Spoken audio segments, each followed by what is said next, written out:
Mga bay, di ara mga balita gikan sa Visayas ug sa Mindanao. Diri na to sugdan kay sus na miligro na sab ang sitwasyon o kahimtang dito sa landfill sa Konsolasyon nga gidad-an og mga basura gikan sa Cebu City.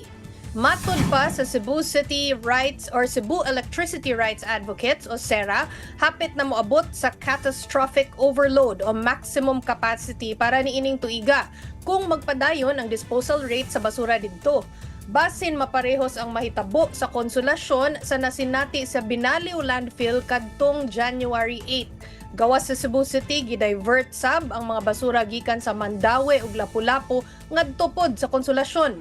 Matod sa grupo, makatabang kun madayon ang suggestion ni Cebu Governor Pam Baricuatro nga waste to energy facilities. Ilabi na nga dunay mga dapit sa probinsya nga nakasinati karon og power supply shortage.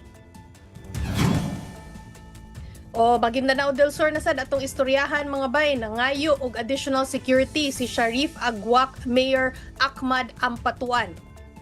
Kini human siya makaluwas na pod og ambush ni adtong Domingo din usa ka rocket propelled grenade o RPG ang gitarget ngadto sa sakyanan niya nga armored SUV. Namatay ang tulo sa mga suspect samtang wanted pa ang ilang ubang mga kauban sa krimen. Aminado si Ampatuan na balaka siya sa gidakon sa armas nga gigamit batok kaniya. Gibutyag sab sa alkalde nga ikaupat na kini nga attempted ambush kaniya since 2019. Wala pa siya gitudlo nga mastermind karon pero naglaom o hopeful si Ampatuan nga mahuman dayon sa PNP ang investigasyon sa nahitabo. Nakita niyo ako na malakas ako kasi wala mo na kung ginagawa na masama.